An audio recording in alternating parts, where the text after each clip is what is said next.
Metode Qur'ani Sidogiri, dasar-dasar ilmu tajwid. Bab 1. Huruf-huruf hijaiyah, syamsiyah dan qamariyah. Salatullah salamullah ala taha rasulillah. Salatullah salamullah ala yasin habibillah, ala yasin habibillah. Banyaknya huruf hijaiyah, ada 28.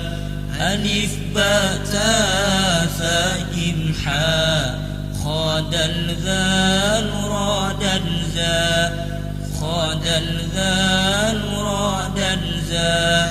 Sin shin sad ta dha, ain hin fa qaf dal kaf, lam mim nun waw ha ya. Itulah huruf-hurufnya, itulah huruf-hurufnya. Ta tha dal zal ra za, sin shin sad ta dha, lam dan nun itu semua disebut huruf syamsiyah, disebut huruf syamsiyah. Alif ba jim ha kha ain, win fa qaf kaf dan mim, waw ha ya, itu semua huruf-huruf qamariyah, huruf-huruf qamariyah.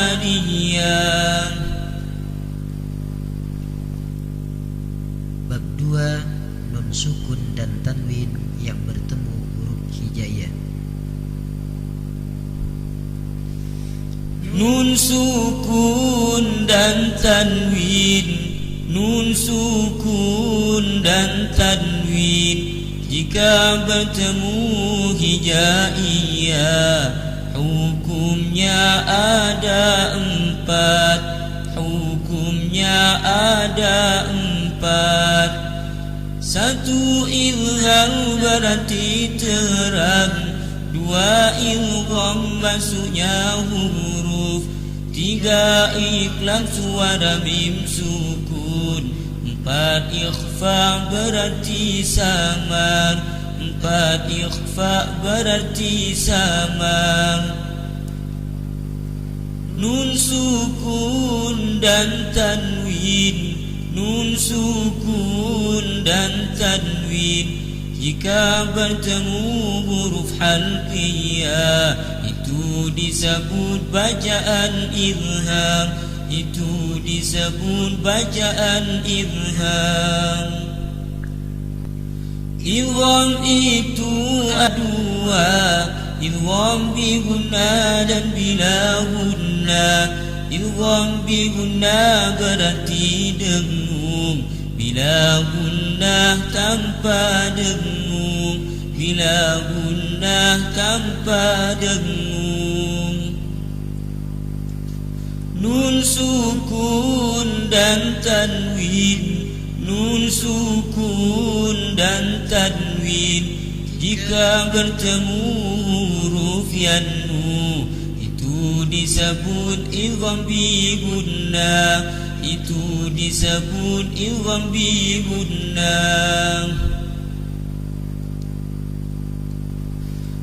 Nun sukun dan tanwin, nun sukun dan tanwin, jika bertemu lam dan ra, namanya idgham bila gunna, namanya idgham bila gunna.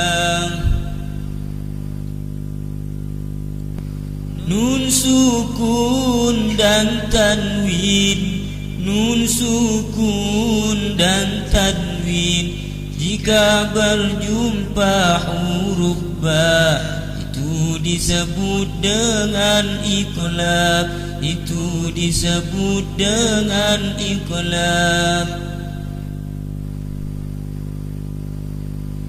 Nun sukun dan tanwin keduanya dibaca ikhfa bila bertemu salah satunya.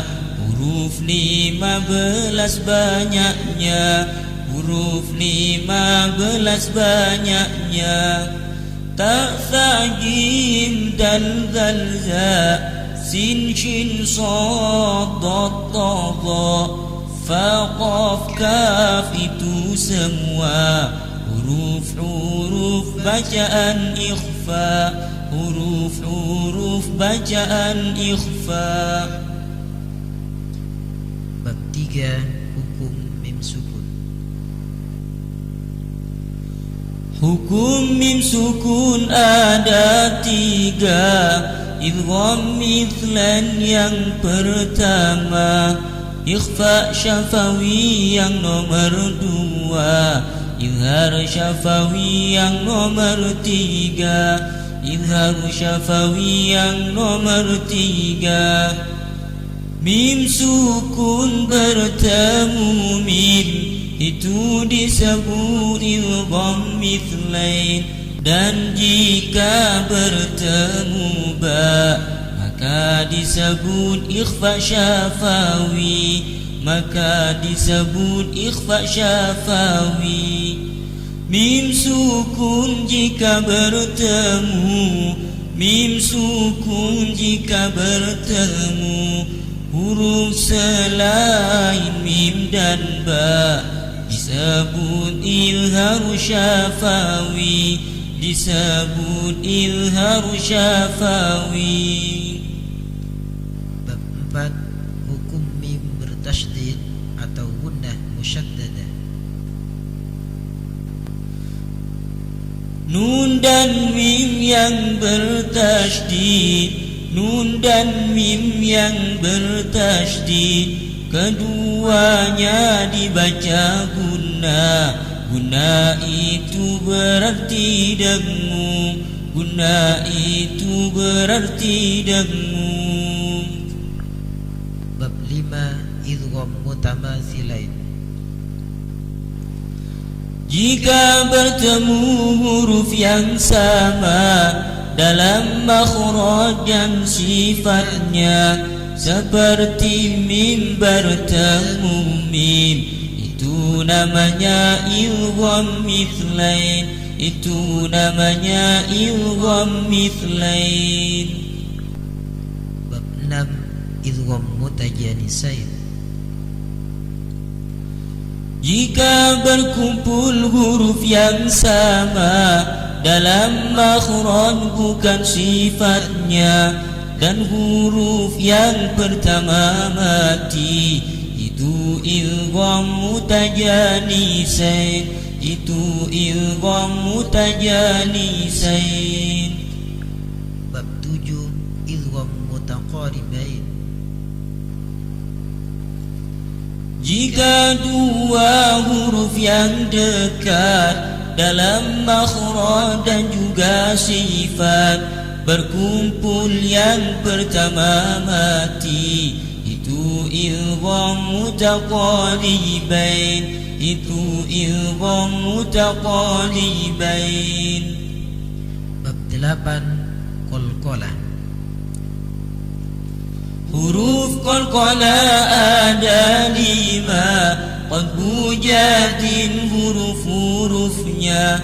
Hati-hati cara bacanya, harus memantul suaranya, harus memantul suaranya. Bab 9. Lam lafzul jalalah. Lam jalalah dibaca tafkhim, tafkhim itu berarti tebal bila huruf sebelumnya berharokat fathah dan dhamma, berharokat fathah dan dhamma.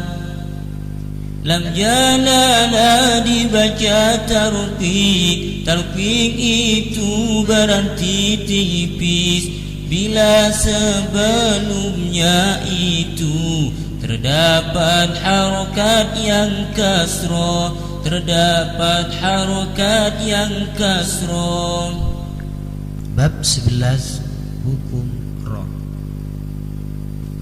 Hukum Ra ada dua, yaitu tafkhim dan tarqiq. Tafkhim itu berarti tebal, tarqiq itu berarti tipis, tarqiq itu berarti tipis.